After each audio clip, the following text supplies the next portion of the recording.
بسم اللہ الرحمن الرحیم۔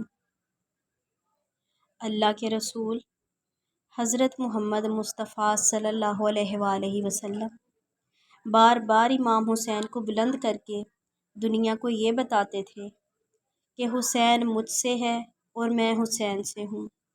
اے لوگو، اگر حسین پہ کوئی مشکل وقت آ جائے اور یہ تم سے مدد طلب کرے تو اس کا ساتھ دینا۔ یہ جنت کے جوانوں کا سردار ہے، میرا خون ہے، میری اولاد ہے۔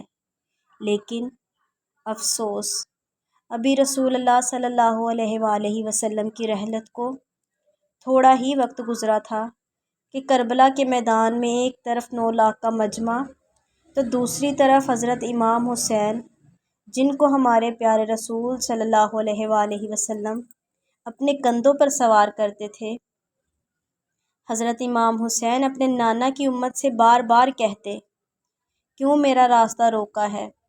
اے لوگو، پہچانو میں تمہارے نبی کا نواسہ ہوں۔ کیوں 3 دن سے میرے بچوں کو پیاسا رکھا ہوا ہے؟ کیوں میرے عزیز و قارب کو شہید کیا؟ بتاؤ، کیا میں نے رسول اللہ کی شریعت میں ترمیم کی ہے، یا کسی انسان کا حق کھایا ہے، یا کسی انسان پر ظلم کیا ہے؟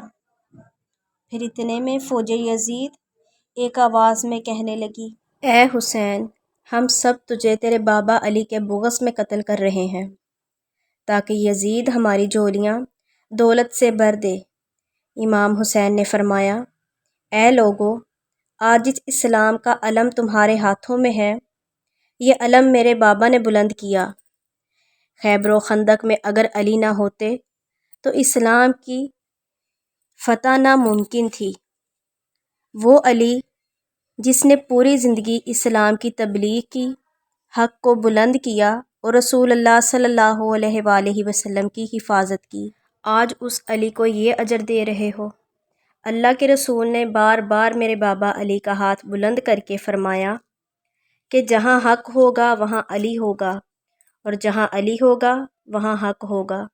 یزید کی فوج کے سپہ سالاروں نے دیکھا کہ کہیں فوج باغی نہ ہو جائے، فوج سے کہا، کیا دیکھ رہے ہو، حملہ کرو۔ بس لاکھوں کی فوج نے جب رسول اللہ صلی اللہ علیہ وآلہ وسلم کے نواسہ امام حسین رضی اللہ عنہ پر حملہ کیا تو امام حسین نے اللہ کا نام لیا اور ذوالفقار یعنی کہ اپنی تلوار کو نیام سے نکالا، اور تاریخ گواہ ہے کہ ایک طرف لاکھوں کا مجمع اور ایک طرف 3 دن کا بھوکا پیاسا حسین ابن علی۔ زمین پر اس طرح کی جنگ پہلے کبھی نہیں دیکھی گئی کہ ایک تنہا انسان لاکھوں کے مجمع کو اس طرح جہنم واصل کر رہا ہے کہ فوج یزید واپس پلٹ کر بھاگنے لگی۔ امام حسین شیر کی طرح فوج یزید سے لڑ رہے ہیں کہ اتنے میں آواز غیب آتی ہے، حسین تیرا اللہ تجھ سے راضی ہے۔ اتنا سننا تھا کہ امام حسین نے ذوالفقار کو تھام لیا۔ ظالموں نے کہا، شمر، کیا دیکھ رہے ہو؟ یہ علی کا شیر ہے، اس کو مار دینا ناممکن ہے، جاؤ خیموں کو آگ لگا دو۔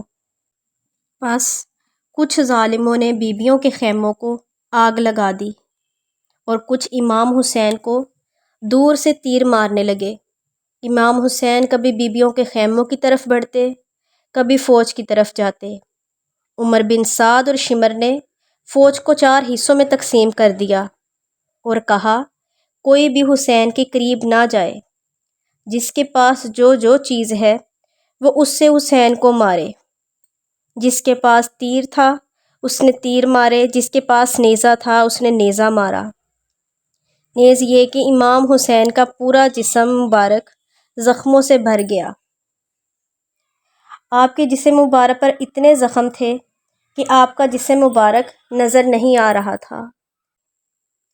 نواسہ رسول گھوڑے کی زین سے نیچے زمین پر آتے ہیں، فوج یزید یہ دیکھ کر جھومنے لگ جاتی ہے، لیکن اتنے میں وہ گھوڑا جس پر آپ سواری کیا کرتے تھے وہ امام حسین کے چاروں طرف گھومنا شروع کر دیتا ہے تاکہ تیروں سے امام حسین رضی اللہ عنہ کو بچایا جا سکے۔ وہ گھوڑا دوڑ ہی رہا تھا، اتنے میں عمر بن سعد نے کہا، اے لوگو رکو، میں نے اپنی آنکھوں سے دیکھا تھا، اس گھوڑے پہ اللہ کے رسول صلی اللہ علیہ وآلہ وسلم سواری کرتے تھے۔ کہیں تیر اس گھوڑے کو نہ لگیں، اور یوں ان تیروں کو چلانا بند کیا گیا۔ افسوس ان لوگوں پر کہ گھوڑے کا احترام تو معلوم تھا جس پر رسول اللہ صلی اللہ علیہ وآلہ وسلم سواری کرتے تھے، لیکن اس حسین کا احترام بھول چکے تھے جس کو نبی کریم صلی اللہ علیہ وآلہ وسلم کندھوں پر سوار کر کے امت کو دکھایا کرتے تھے۔ حضرت امام حسین زمین کربلا پر اپنا سر رکھ کر اللہ کا شکر ادا کر رہے تھے، اور وہاں فوج یزید کے کچھ سپاہی امام حسین کا سر کاٹنے کے لیے قریب آئے۔ جو بھی قریب آتا امام حسین کے چہرے کو دیکھ کر چیختا چلاتا پیچھے ہٹ جاتا کہ اس میں رسول اللہ صلی اللہ علیہ وآلہ وسلم کا چہرہ نظر آنے لگا۔ شمر نے کہا، یہ کام مجھ سے ہی ہوگا، لہٰذا اس نے جیسے ہی امام حسین کے گلے پر خنجر رکھا تو امام حسین کے لب ہلتے ہوئے پائے۔ اس نے سوچا کہ ہم نے امام حسین کا پورا خاندان قتل کر دیا۔ 3 دن تک حسین کے بچوں کو پیاسا رکھا، شاید حسین ہمیں بددعا دے رہے ہیں۔ یہی سننے کے لیے کان قریب کیا تو کیا سنا، امام حسین رضی اللہ عنہ اللہ کے دربار میں اللہ کی نعمتوں کا شکر ادا کر رہے ہیں کہ اے اللہ، تیرا شکر ہے کہ تو نے اس عظیم امتحان کے لیے حسین کو چنا۔ اتنے میں امام حسین نے آنکھیں کھولیں تو شمر سے کہا، اے شمر، کیا تو نہیں جانتا کہ میں رسول اللہ صلی اللہ علیہ وآلہ وسلم کا نواسہ ہوں، جنت کا سردار ہوں، حق پر ہوں؟ شمر نے کہا، ہاں میں جانتا ہوں۔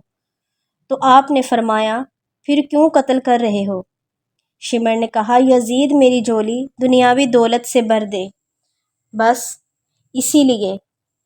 یہ کہتے کہتے شمر امام حسین کا گلا کاٹتا رہا۔ فوج یزید مسلسل جھومتی رہی۔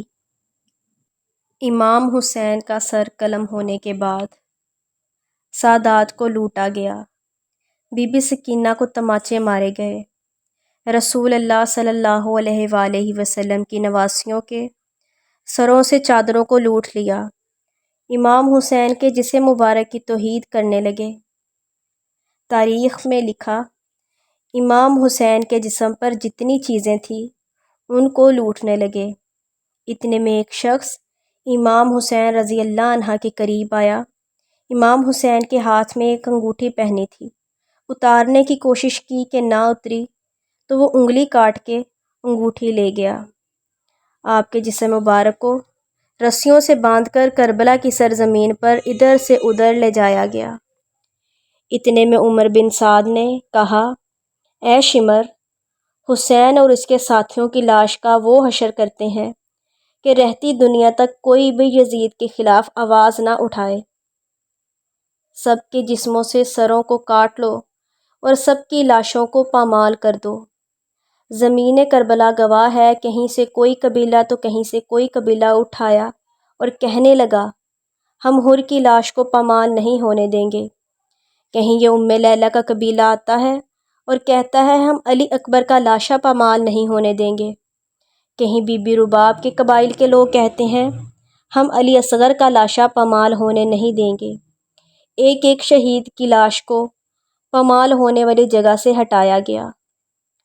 تاریخ گواہ ہے کہ صرف رسول اللہ صلی اللہ علیہ وآلہ وسلم کا نواسہ کربلا کی گرم زمین پر پڑا رہا۔ مشرق کے گھوڑے مغرب کی طرف اور مغرب کے گھوڑے مشرق کی طرف دوڑتے رہے، امام حسین کا جسم مبارک پامال ہوتا رہا۔ یہ تھا کربلا کا واقعہ اور امام حسین علیہ السلام کی شہادت۔ ابھی امام حسین رضی اللہ عنہ کی شہادت کو زیادہ وقت نہ گزرا تھا کہ یزید ایک ہلاکت خیز اور موذی بیماری میں مبتلا ہو گیا۔ پیٹ کے درد اور آنتوں کے زخموں کے باعث ہر وقت تڑپتا رہتا۔